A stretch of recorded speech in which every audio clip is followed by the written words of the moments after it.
Bjarni Harðarson sagði af sér þingmennsku í dag eftir að hafa orðið uppvís að óheiðarlegum vinnubrögðum gagnvart varaformanni sínum Valgerði Sverrisdóttur. Á sama tíma og Bjarni segir af sér eru uppi háværar kröfur að ráðherrar, seðlabankastjórar og yfirmaður fjármálaeftirlitsins axli ábyrgð vegna kreppunnar. Til að mynda telur forseti ASÍ að fjármála- og viðskiptaráðherra ættu að taka pokann sinn. Við ætlum nú að velta fyrir okkur ábyrgð í íslenskum stjórnmálum og íslenskri stjórnsýslu með þeim Gunnari Helga Kristinssyni og Baldri Þórhallssyni, en þeir eru báðir prófessorar í stjórnmálafræði. Velkomnir. Takk. Við skulum kannski byrja á þér, Gunnar Helgi, og skoða þetta mál hans Bjarna Harðarsonar. Var Bjarni í þeirri stöðu að hann gat ekkert annað gert heldur en að segja af sér? Alls ekki. Það er alveg sérlega óvenjulegt að þingmaður í þeirri stöðu sem hann er í bregðist svona snöggt við og ákveði bara strax að segja af sér. Hann hefði auðveldlega að geta setið þetta af sér, held ég.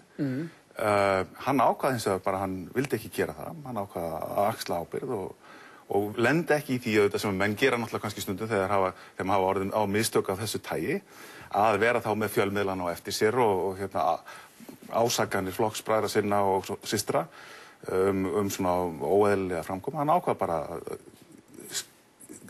stöðva þá umræðu strax og vonast til að vera kannski laus allra mála þá. Já, hvað segir þú? Hvert er þitt mat á því? Ég er alveg sammála Gunnari Helga með þetta, en líklega tengist afsögn Bjarna átökunum innan Framsóknarflokksins. Flokkurinn er klofinn í herðar niður milli tveggja fylkinga, sem annars vegar varaformaðurinn leiðir aðra fylkinguna, varaformaðurinn hina. Það eru mjög djúpstæð átök Evrópumálin. Bjarni hefur tekið þátt í þessum átökum. Og ég held að það tengist þessu sem voru inn í ástandinu í þjóðfélaginu. Það er mikið vel rætt ábyrgð stjórnmálamanna. Stjórnmálamenn eiga að sæta ábyrgð og það má velta fyrir sig hvort að þetta hafi ekki áhrif á það mat Bjarna í morgun að segja af sér. Sumir hafa velt upp þeir möguleika að hann hafi kannski ekki beint verið að gera þjóðinni neitt óleik. Þetta hafi kannski meira verið þetta innanflokksátök og því séu kannski viðbrögð hans svolítið skrítin í því ljósi og svolítið mikil. Já, ég held við verðum að hafa það í huga að það er flokksþing hjá Framsóknarflokknum í mars og fram að þeim tíma er ekkert ólíklegt að, ég vil segja að það verður vissar líkur á því til dæmis Valgerður Sverrisdóttir geti ákveðið að sækjast eftir formannsstólnum og það er vel vitað að Bjarni er einn helsti samstarfsmaður og bandamaður formannsflokksins. Þannig að það kann líka vera að Bjarni hafi bara talið að hann myndi veikja þeirra málstað í þessum innanflokksátökum, að hann sé með eitthvað mál af þessu taginu á bakinu. Já, og Bjarni alltaf sækir sitt traust og sitt umboð til kjósenda Framsóknarflokksins, til framsóknarmanna og líklega hefur hans mat verið eins og hefur nú komið fram í dag, að hann hafi talið sér ekki njóta traust þessa hóp eftir þessa aðgerð sína í gær. En þetta beinir kastljósinu svolítið að ábyrgð manna almennt í stjórnmálum og er það þannig bara hafið yfir allan vafa að á Íslandi komast stjórnmálamenn upp með hluti hér sem að þeir gætu kannski ekki komast upp með í útlöndum, í nágrannalöndunum, Norðurlöndunum, Bretlandi? Já, ég held að það sé hafið yfir allan vafa, eða það er rannsókn sem ég hef gert á þessu. Ég hef borið saman sérstaklega Bretland og Ísland hvað þetta varðar. Skoðað möguleg afsagnarmál og borið saman í hversu mörgum tilvikum. Þau leiða til afsagna sem er næstum því aldrei á Íslandi en í meira en þriðjungi tilvika í Bretlandi. Af þessu dregi þá ályktun að íslenski stjórnmálamenn séu óvenjulega vel varðir. Þeir eru kannski óvenjulega útsettir í Bretlandi. Þú finnir í flestum Evrópuríkjum eitthvað millibil. En á Íslandi eru þeir sérstaklega vel varðir. Ég held að sé ekki vafa því. Ertu sammála því? Já, en ég held að við verðum að greina á millirunni tveggja þátta hér. Það annars vegar hvort að stjórnmálamenn brjóti lög eða hvort þeir njóti trausts. Og ef að ráðherrar hér hafa brjóta lög eða þingmenn brjóti lög, held ég að sé nokkuð ljóst að hinn almanna vilja má tala sem svo, segir að þingmaður eða ráðherra ætti að fara frá, þó náttúrulega maður kannski segja að hann gæti haft sér eitthvað til málsbóta, óljósar reglur, óljós lög eða fyrir misgáning hafi hann brotið af sér í varðandi lög, svo komið hins vegar að traustinu og það er miklu flóknarrauninni fyrirbæri og það er rauninni ekkert óeðlilegt að stjórnarandstaða, forystumenn hagsmunahópa í samfélaginu krefjist afsagnar ráðherra en við gætum ekki stjórna landinu ef alltaf farið eftir kröfum stjórnaraðstöður og afsagnir ráðherra. Og þá komum við rauninni sko flokknum sjálfum eða flokkunum sjálfum og stóra spurningin alltaf nýtur þingmaður eða nýtur ráðherra traust sinna flokksmanna og þeirra stofnana sem eru í flokkunum sem velja hann sem ráðherra og náttúrulega sína nánustu samstarfsráðherra úr sama flokki. Og það held ég að Bjarni líklega hefur bara metið það þannig að þessi gjörningur hans í gær hafi verið þess eðlis að hann nyti ekki traust lengur til þess að gegna embætti. Já, en ef það eins og þú ert að segja að það sé meira umburðarlyndi gagnvart stjórnmálamönnum hér og þeir sæti sjaldnar og minna ábyrgð heldur en annars staðar. Af hverju það þannig? Já, í Bretlandi það þannig að forsætisráðherrann hefur mjög ótvírætt vald til þess að reka menn ef þeir eru farin að skaða flokkinn. Oftast gerir það þegar menn lenda í einhverjum svona ólgusjó sko, eins og ráðherrar gera stundum, að þeir reyna svona að setja þetta af sér og þeir komast oft upp með það, sérstaklega á Íslandi en jafnvel í Bretlandi, þangað til að forsætisráðherrann sér að þetta er farið að skaða flokkinn og þá hefur hann ótvírætt og óskorað vald til þess að reka viðkomandi ráðherra. Á Íslandi þetta ekki svona. Á Íslandi það þannig að þingflokkurinn velur ráðherra og það ekki einu sinni ljóst að sko flokksformaður geti rekið ráðherra. Það gæti túlkast þannig að þingflokkurinn þyrfti að koma til sögunar. Það skapar mönnum svigrúm til að gera eitthvað eins og Albert Guðmundsson gerði 1987. Gera alveg hámarksólgu og valda hámarksusla. Og þetta kerfi á Íslandi gerir það að verkum að það er mjög hættulegt fyrir flokksformann að beita sér í málefnum Sporið hræða. Já, ég held það. Já, og flokksforminn og flokksforustan stendur mjög með sínum mönnum þegar á bjátar og við sáum nú á þeim fréttunum hjá okkur hvernig forystumenn ríkisstjórnarinnar bregðast við rauninni kalli forseta ASÍ að fjármálaráðherra og viðskiptaráðherra segi af sér. Það var nú ekki mikil auðmýkt í þeirra máli hvað það var. Þeim fannst þetta rauninni frálegt og gagnrýndu hann rauninni mjög harðarlega fyrir það.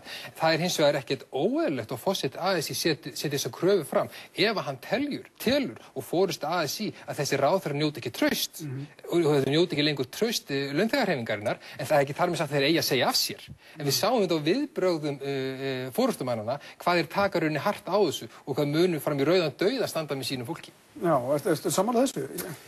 Já, að mörgu leyti sko, en að vísu þá held ég að við séum kannski að komast núna inn í svolítið hættulegan leik. Þar sem að menn byrja að benda og segja ábyrgð, segðu að þér og svo framvegis. Ég held að við séum að mörgu leyti engu bættari þá við tökum bara einhvern ráðherra úr ríkisstjórninni og spörkum hann og segir nú er búið að axla ábyrgð. Við þurfum að hafa eitthvað samræmi á milli þess hvað ráðherrann hefur gert og hvernig við bregðumst við hans gjörðum. Þannig að áður en við fyrir nú að tala það að reka ráðherra, þá eigum við að vita meira það hvað gerðist. En hvað með bara þessi rök sem að heyrast, það hrynur fjármálakerfið, það er einhver aðdragandi að því, það gerist á ykkar vakt. Og þannig, sko, segjum þessu svo... Er það ekki nóg að það sé komið eitthvað ástand sem að menn voru kannski andvaralausir fyrir því að gæti gerst? Núna hrynur þetta allt yfir okkur, er það ekki nóg til þess að einhverjir ráðherrar þurfi að axla þá ábyrgð? Það er reyndar mjög óvenjulegt að ef það er ekki hægt að sýna fram á að þeir hafi vanrækt á einhvern nátt störf sín eða skyldur. Það gerðist af þessu 1982 þegar Lord Carrington var varnarmálaráðherra Bretlands og það var ráðist hann á Falklandseyjar, þá sagði hann af sér til þess að lýsa sinni ábyrgð á gjörningnum. Slíkt er afar sjaldgæft. Það heyrir til hreinna, þetta eru kallað heiðursmannaafsagnir, þær eru mjög sjaldgæfar í stjórnmálum. Já, hvað segir þú um þetta? Það er líka spurning hvað kemur í staðinn. Nú setja margir fram kröfur kosningar þegar í stað, eftir 4 til 6 vikur. Krefjast til þess að helstu forystumenn allra stjórnmálaflokka víki til hliðar, svona forystu sveitin í þessu flokkum. Líka krefjast þeir á sama tíma kannski endur uppstokkun á Evrópustefnu flokkana, alltaf kannski 4 til 6 vikum.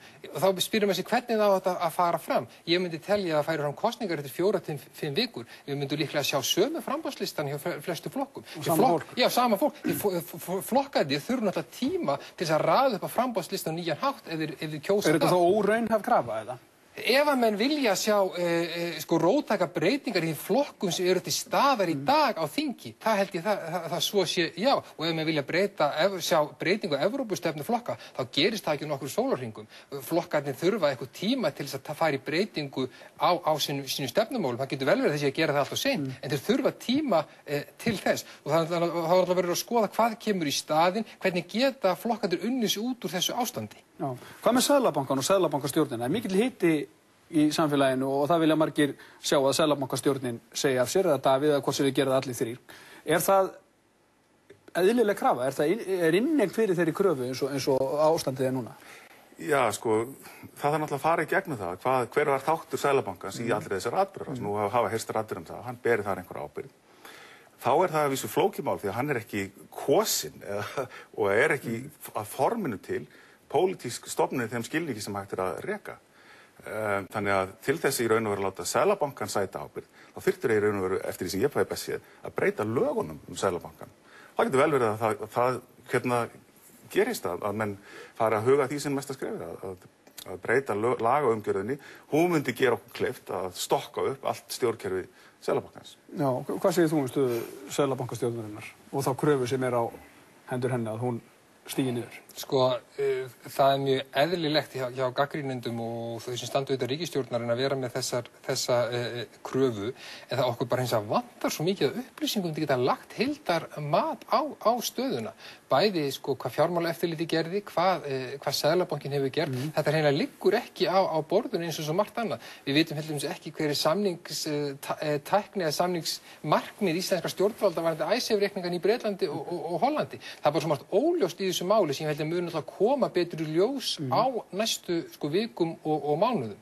En ég er hins vegar á því að í meira mæli eigi stjórnmálamenn og líka embættismenn að axla ábyrgð og ekki bara á þeim ef að það gerist að þeir brjóti lög, heldur líka siðferðislega ábyrgð ef eitthvað hefur farið ef þeir hafa ekki staðið sína vakt, en það þarf náttúrulega hins vegar að leggja það á mál upp og sýna fram á það að þeir hafi ekki gripið til ekki aðgerða sem það hefðu átt að gera í stöðunni. En við höfum bara ekki komin held í að þeim tímapunkti ennþá. En bara örstutt í lokin, en ef við hugsum þetta bara út frá því að það vantar traust til Seðlabankans. Ef það er búið, hvað sem er inn í stjórnmálunum, inn í fjármálakerfinu eða hvað það er, geta menn þá setið áfram? Nei, ég myndi orða það þannig að ég tel að það sé augljóst vandamál á Íslandi að bara 9% þjóðarinnar hefur traust á formanni bankastjórnar Seðlabankans. Og það er enn alvarlegar að annar stjórnarflokkurinn hefur lýst því yfir að Seðlabankinn sé ekki á hans ábyrgð. Geta þeir þá setið áfram undir því ástandi? Já, þeir gera það, spurningin... Er það eðlilegt að þeir gera það? Já. Ég tel að þetta sé í raun og veru hljóti að vera krísuástand í stjórninni. Já, það er klárlega. Og það verður leyst þar ef það verður leyst einhvers staðar. En það sjáu það hvernig þingmenn Samfylkingarinnar tala. Þeir tala mögulega kosningar í vor. Jóhanna Sigurðardóttir talar um það þegar þurfa að stokka upp stjórnarsáttmála, nýja stjórnmálasáttmála, er svona pota í sjálfstæðismenn það ef þeir gefi nú ekki eftir í helstu málum, þá bara stígi Samfylkingin út úr stjórninni. Það titrar klárlega stjórnarheimili. Já, takk fyrir komuna.